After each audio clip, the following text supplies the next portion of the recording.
Hello, my name is Tanya Davis, and I am the Chief Transformation Officer of Butterfly Rising Institute.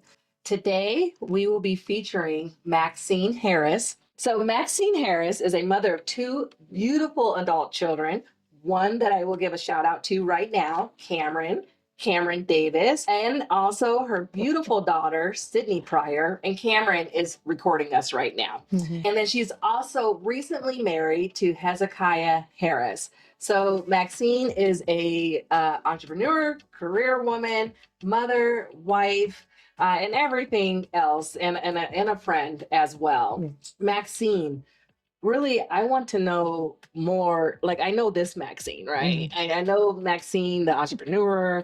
I know Maxine, who has grown an amazing business. But I want to know Maxine, the mom. Yeah. And what does that mean as you grew this big empire that you have right now? And so that's one of the questions I want to ask you is tell us a bit about your background and when was that moment that you realized that you were a single mom? When was that moment where you realized, like, I got to do this? You know what I mean? Like, it's really just me figuring this out. I think that happened quarterly for like 16, 18 years. First of all, big empire, I received that. Every stage of motherhood came the realization and like a rebooting almost or recalibration of, I got to do this. Yeah. Whether they were infants in the crib and I'm the only one there to wake up and fetch the milk and do all those things, and I got to do this. When it was taking them to preschool and making sure I got off work on time because they charged $2 a minute, it was an I got to do this. It was not missing or striving not to miss performances, which I did all the time. Too frequent to be proud of, but it was an I got to do this. It was taking time off intentionally to not miss stuff.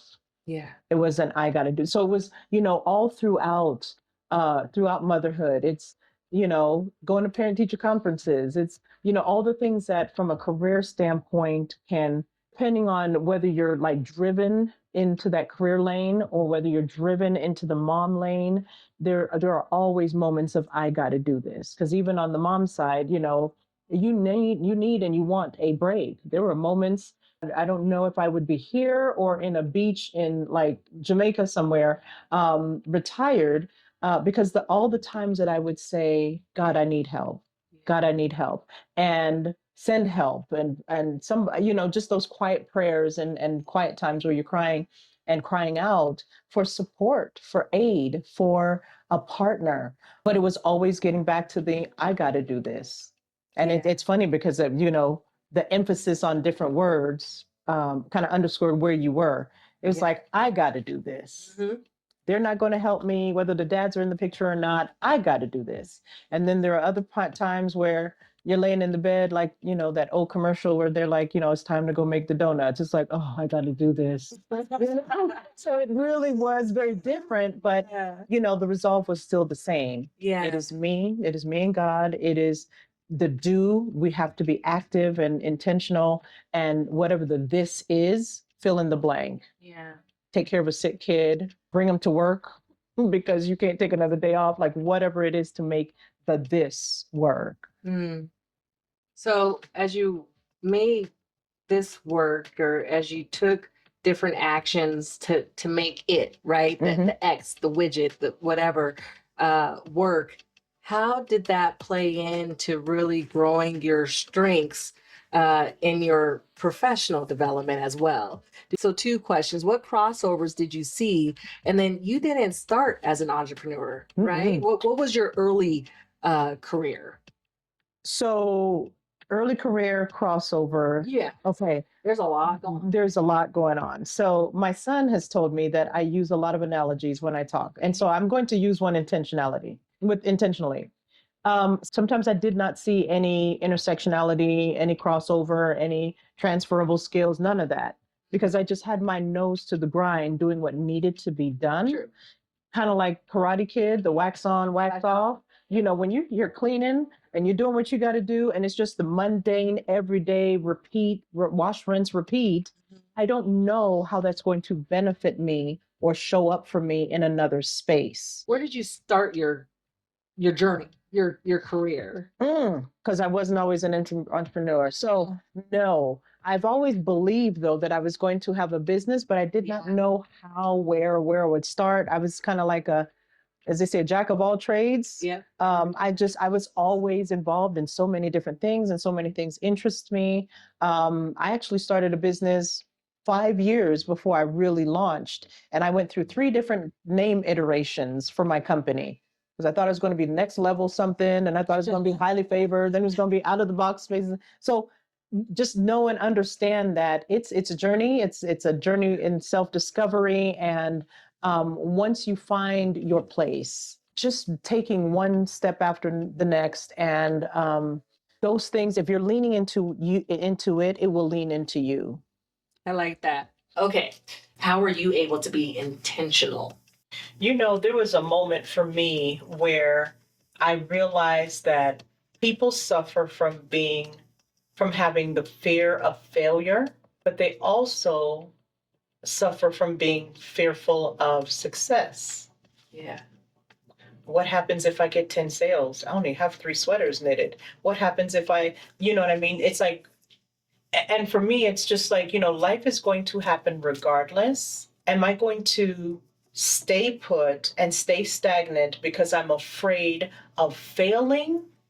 Or am I still stagnant and not moving forward because I'm afraid of the potential of what this could be, and that it's more than me, it's more than what I've ever done. I don't know finances. I don't know this. I don't know. And these are all legitimate things, but it's at some point I had to say, one, I got to stop fearing, because fear and faith operate off the same, as you would say, energy or the same premise. Mm-hmm.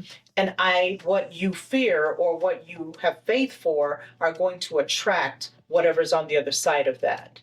So am I going to attract failure because I'm too afraid to stand up and see what Maxine can accomplish if I just try and just put one foot in front of the other? Or am I going to have the faith and lean in and say, you know what, this is going to happen for me. I don't know how. I don't know how. There are moments I still stand in the doorway of my office and look out at my team, and I'm like, wow, we got a business. Like, we got a business. Like, I'm paying insurance and 401k. Like, we have a business. But I was too afraid to step out because I did not know how to set my rates. I didn't know how to quantify what I do, how to package it, how to ask people for money. I was afraid of all those things. Because I did not understand or recognize my value, what I was bringing to the table, didn't understand the concept of, of bringing value and a service to people that they absolutely need and will compensate you for, and that you can build off that.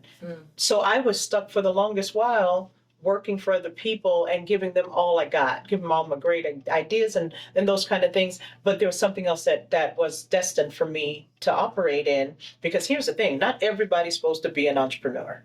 Yes.